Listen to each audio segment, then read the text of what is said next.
Drama serine डायन की आने वाली किस्त निहायत धमाकेदार होने वाली है, क्योंकि अब की बार कहानी में बड़ा मोड़ आने वाला है। जुआर साएं निहाल को बहुत बड़ा धोखा है देने वाले हैं। उन्हीं के कहने पर सब लोग मिलकर निहाल पर हमला करेंगे। जुआर साएं ने एक ऐसी चाल चली है जिससे निहाल की जिंदगी उलट पलट हो जाएगी, लेकिन निहाल भी अब खामोश रहने वाली नहीं।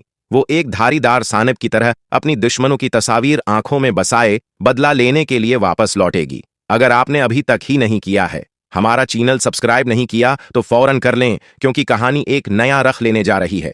जुआर साएं ने धोखे की एक खतरनाक मिसाल कायम कर दी है। गरीब की न कोई वकात होती है, न इससे क्या गया वादा पूरा किया जाता है, लेकिन जुआर साएं ने शबाब से किया वादे जरूर निभाया है। निहाल के लिए यह सब नाकाबिले बर्दाश्त है कि जुआर साएं ने उसे धोखा दे दिया। उसकी 4 दिन की चांदनी अब तारीकी में बदल चुकी है।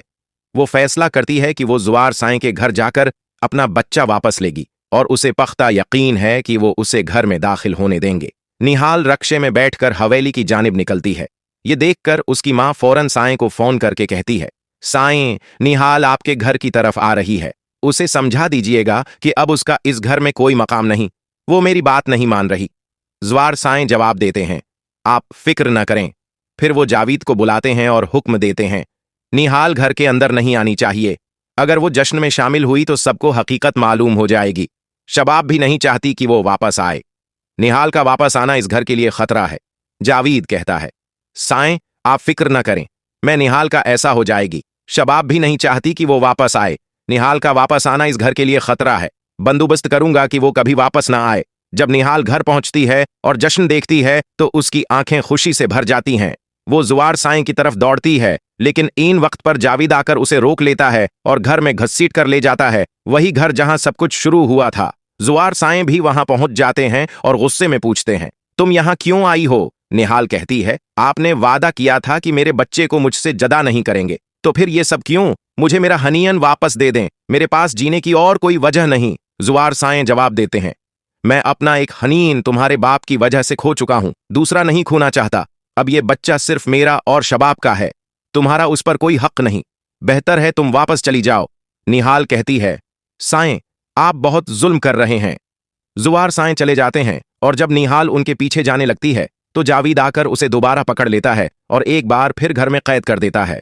फिर जावीद आमिर के पास जाकर कहता है, मर्गी फंस चुकी है, अब एक ही रास्ता है, उसे खत्म कर दो। जावीद फौजिया और जकिया के साथ निहाल के पास आता है। फौजिया गुस्से में कहती है, पता नहीं जुआर साएं को तुम में क्या नजर आया, तुम इस मकाम के काबिल नहीं थी, अब तुम्हें मार देना ही बेहतर है। वो निहाल को अजियत देना शुरू कर देते हैं। जावीद उसे थप्पड़ मारता है। जैसे ही नौरी को पता चलता है वो निहाल को बचाने आती है, लेकिन जावीद उसे धिका दे देता है, जिससे नौरी की मौत हो जाती है। नौरी की मौत देखकर निहाल दहल जाती है। फौजिया और आमिर मिलकर है नूरी की मौत देखकर निहाल दहल जाती है। फौजिया और आमिर मिलकर है वो निहाल पर टूटी बोतल से हमला करते हैं और समझते हैं कि निहाल मर चुकी है।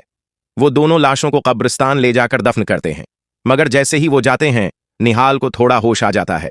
वो आहिस्ता आहिस्ता हाथ हिलाने लगती है और मदद के लिए पुकारती है। अब लगता है कि कोई आकर निहाल को बचा लेगा। वही शख्स निहाल को सिखाएगा कि उसे अपनी तकदीर कबूल नहीं करनी, बल्कि जुल्म के खिलाफ खड़े होकर अपना बदला लेना है।